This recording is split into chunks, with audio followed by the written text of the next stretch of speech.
Hello, welcome back to the Salt Circle. Today's work is going to be a little bit different. This is not a philosophical discussion, it's more of a tactical briefing. This is for those of you standing on the brink, realizing that the environment you're in is no longer survivable.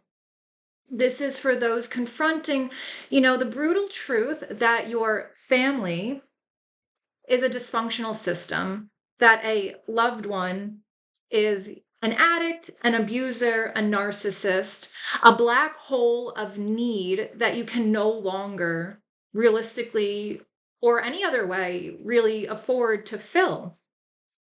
Today, we draft the Exile's map, a pragmatic, almost step-by-step guide for you to plot your freedom. The core principle, the sovereignty of self-preservation. Let us begin by consecrating the single most important truth of this work. You do not owe your life to the people who are destroying it. Your duty is not to fix them.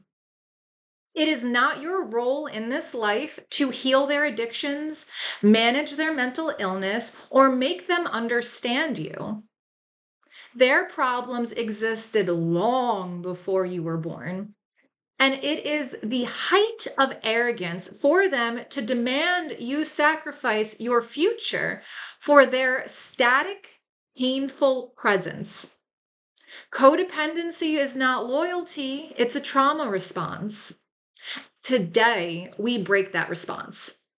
Your prime directive, your only sacred duty, is to your own survival and your own becoming. Everything else is secondary. Phase 1, the intelligence report. I need to get some graphics or something, or a gong, ring. So we have to define the battlefield with our intelligence report. So before you can escape a prison, you must understand its architecture. We speak of generational curses, but let's be precise. From a clinical perspective, this is transgenerational trauma. Emerging science in its epigenetics suggests that severe trauma can leave a chemical mark on someone's genes, passing down a predisposition for anxiety and stress responses. Psychologically, this is understood through what's called family systems theory, where dysfunctional patterns, unspoken traditions or rules, and toxic roles are passed down like family heirlooms. A curse is simply a pattern that has been repeated so long through so many generations, so many decades, it seems like it's actually fate. The true nature of an exile. Now, we use the word exile with painful precision that is deliberate. To be an exile means you cannot go back to your homeland. It means that the home you remember no longer exists, or perhaps it never did. The country of your origin is not yours anymore, and you are not welcome to return to what is now there. To choose no contact is to consciously accept the status of an exile. You are choosing to leave a place that is fundamentally uninhabitable. You can't live there for your soul. It's not conducive for life for you. And there's no path to its return. And this is a profound act of grief and liberation that's intertwined. It's also, for the intelligence report, very important to understand codependency as a survival strategy. So within this system, you likely developed codependency, either externally or internally. This is not a character flaw. It is a brilliant adaptive survival strategy. Codependency is the learned practice of obsessively monitoring and managing the emotional states of others in order to keep yourself safe. You learned to anticipate the addict's moods, to placate the abuser's rage. Recognizing codependency not as love, but as a trauma response is really crucial for your liberation and freedom. Now on to phase 2, forging an internal compass. So, gotta, control your inner landscape in a way. And, unlike Hallmark movies, your escape is not going to begin with just packing a bag. It begins with the revolution in your own mind.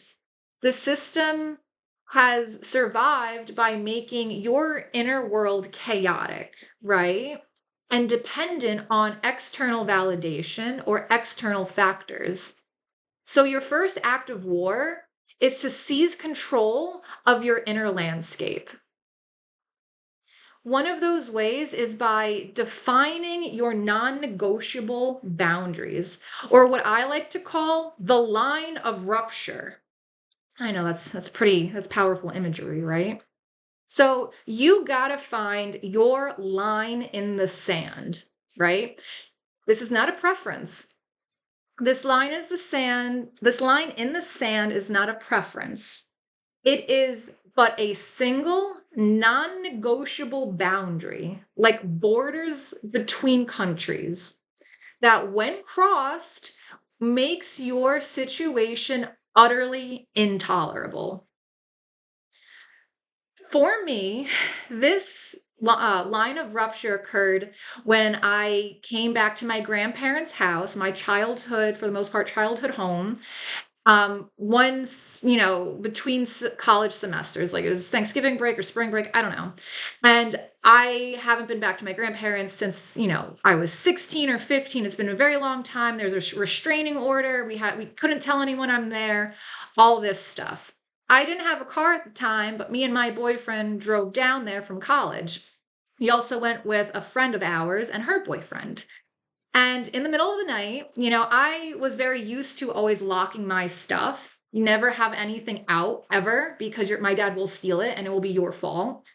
And for some reason, I just didn't think to warn my boyfriend about locking his car.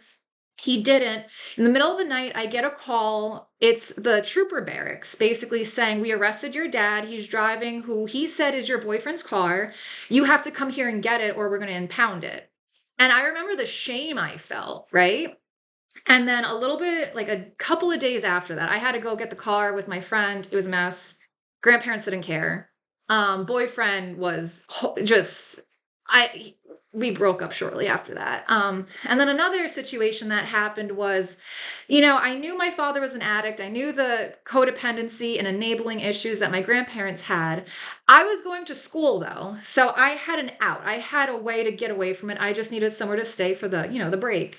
My grandfather found used needles outside of my dad's bedroom, which my dad said were mine. My grandparents believed my dad, of course. And at that point, I got so scared. I was like, if I lose my federal student aid, I don't trust these people. And, funny enough, that same day, my father took a dress out of my closet, cut it up, put it in his closet on top of a pentagram that he drew on some cardboard. And then when I confronted him, because of course, whenever something goes missing, I know my dad took it. So, when my dress wasn't there, I was like, "Where is it?" Grandparents are like, "Oh, he doesn't take anything. We're here all day with him. Nee. It's in your head." Go into his room. What the hell is it's literally cut up. My dad runs out of the room. He's like, "Why? No, you did it. You're just trying to frame me because you hate me." And to which my grandparents believed him. And I just thought, like, this man is like going to murder me one day, and my grandparents will not care. They will believe that, oh, we don't know what happened. And after that, I knew, this is intolerable. I can get past the codependency, the enabling, his addiction, his BS, whatever. But now it's literally getting to a point where I feel like he would murder me and my grandparents would still not own up to reality of who their son is. Oh, that really became a boundary for me, just not being I just couldn't go back there, honestly. I could not. So we could create the, once I cut through the emotional fog and through the, it was hard to validate myself. Like, am I crazy? Is this is this just what people do at home? It's not. So once you clear that through that emotional fog, you create that boundary as well. And you know what? When my boundary was inevitably crossed, which yours may be too, the need to leave will become such a simple, logical conclusion. It won't be a debate. It won't be, an emotional up and down. Oh, like, no, it will be very obvious what you have to do once you realize what these boundaries or what these lines of rupture are, that you will not stand for them being crossed again. So you got to find these lines of rupture.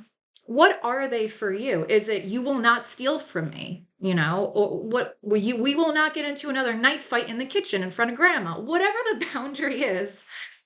Your financial security, no more verbal abuse, whatever it is, you must define it.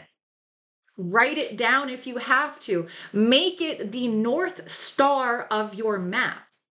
This is your personal line of rupture. And then the brutal work of accurate assessment begins. You must become a cold, dispassionate intelligence analyst of the people around you. You must accept the brutal truth that they cannot and will not meet you where you are. They haven't even met themselves. They can't meet you. They don't have the capacity. You must stop projecting your own depth and capacity for change onto the people who have proven time and time and time again that they are incapable of it. Some people just cannot be trusted, even if you love them. Some people should not be told your plans, even if you are terribly lonely. This accurate gauging of who is truly in the room with you is a vital survival skill. And now we move on to phase 3, securing the tactical assets. So first off, obviously, is financial sovereignty, which is the engine of escape. Your single most important asset, I'm sorry to say, is your own money. Financial dependence is a primary method of control in dysfunctional systems. You must, with the focus of a general plan, like you're a war general and you're planning a military campaign. You must secure your own income. You must save it. Open a bank account no one knows about. Save every single dollar you have if you can. This is a foundational stone in your freedom, having the ability to purchase your freedom. Freedom, also requires movement. Mobility is the keys to this engine, so to speak. If you don't know how to drive a car, you have to learn. You owe it to yourself. You must learn. If you don't have a car, you have to, work on acquiring one. That has to be a primary goal. Having mobility is really about having freedom and the ability to literally get the fuck out, right? If it's not possible to get a car, which it might not be, what about public transit? Can you master that? Can you really learn how to navigate without a car on your own? It's possible. It absolutely is. Knowing the bus routes, the train schedules, the costs, peak hours, off peak, that is all really important information to be able to trust yourself that you can gather and gather that accurately and really pragmatically use that information. Your ability to physically move yourself from point A to point B without relying on anyone is also should be a non-negotiable. And, let's be honest. Strategic deception is a part of the art of self-protection. You will learn that you will need to lie. You will need to become a better liar to protect your time, your energy, your money, and most importantly, your escape plan. This is not like a moral failing. This is a tactical necessity when dealing with people who do not respect your truth or even fucking reality for that matter. You must learn to give vague answers. Answer without actually answering. You know what I mean? Deflect questions, create plausible stories for your absences, where you are, what you're doing. This is using the enemy's own tools of manipulation for the sacred purpose of your own liberation. I don't know. That's what I think, at least. And identifying escape routes needs to be next. Brainstorm. You become a cartographer of possibilities. What are the tangible ways out? What are the paths we can take? A community college in another state that is cheap and gives you a housing plan and you just apply for a loan, that's what I did. So, whatever. We'll get to that one day. A job that requires a job relocation, finding roommates online, research every single option, every opportunity, no matter how far-fetched it seems. Knowledge of possibilities is another antidote to paralysis of hopelessness. And then there is phase 4, which is the weight of the exile and the wilderness ahead. The agony of survivor's guilt. This is the heaviest burden you will carry. You may have to leave behind pets, farm animals, family heirlooms that you just literally can't carry, that won't fit in your car. And, most painfully, you may have to leave behind siblings, other relatives that are still trapped in the dynamic. The guilt of this can be incredibly crushing, insanely immense. But you must confront this truth at your altar. You cannot save anyone who is not actively trying to save themselves. Many of these people, as painful as it is to admit, have fused their entire identity with chaos. They don't want to get out. Your leaving is not a betrayal of them, but you're getting away. You're betraying the dysfunctional role that they require you to play.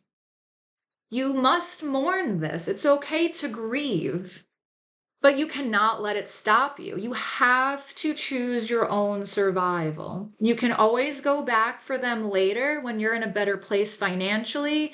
You have your own housing.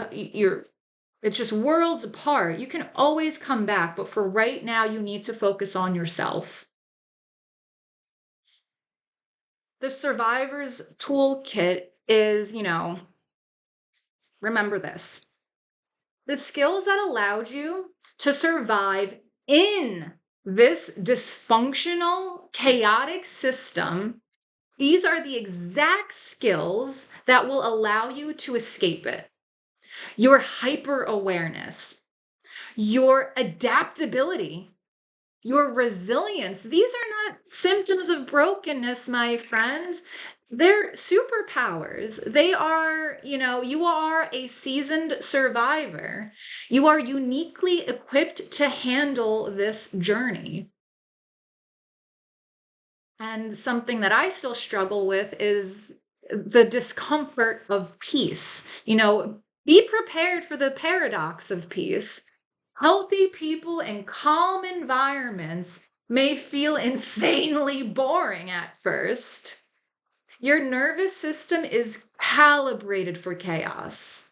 The work here is to consciously choose the boring life, the boring coffee date with a stable new friend, to sit with discomfort of a quiet evening. No one's screaming. There's no other shoe is about to drop. You can just be calm and content and know that no one's going to steal your stuff. It took me until I was 28 years old. That's 12 years after I officially left, my mother's, my father. I tried to get away from my grandparents. It was really hard up until college. I was in my late 20s before I realized, like, I can leave my purse in my kitchen. I rent a house by myself. I'm I'm thousands of miles away. It takes a minute. And even then, I just felt like, no, something's gonna happen. It's okay. It's okay. You really have to slowly and patiently teach your body, teach your nervous system that safety, that calmness, it's not a trap. You're just really used to chaos and you think it's familiar. So instead of seeking out the familiar, the chaos, the unstable, the weird, the addicts, the partiers, it's okay to, do the opposite and train yourself to find comfort in that calmness. I'm still trying. So it's hard. It is hard. And then closing charge. To choose exile from a toxic system is one of the ultimate acts of self-love. You are declaring that you are your own homeland. Today, we have moved beyond theory and have gone into tactical planning. We have defined the battlefield, forged that emotional compass, drafted our map, and go forth not with a blessing, but with a charge. You are the strategist. You are your own liberator. Your resolve is going to be like steel. May your assessments be cold, but also clear. And may you trust with every fiber of your being the ferocious, brilliant survivor who has already brought you this far. All you got to do is go and finish the work. Thank you for showing up today and doing the real, brutal, and necessary shadow work. It is work, but you did it. The courage it takes to even listen to this is immense, and I honor that in you. I am Daniela, and it is my privilege to be your guide through this space. We will continue our journey next week with the next episode in our summer series. Until then, stay ruthless, stay sovereign, and blessed be.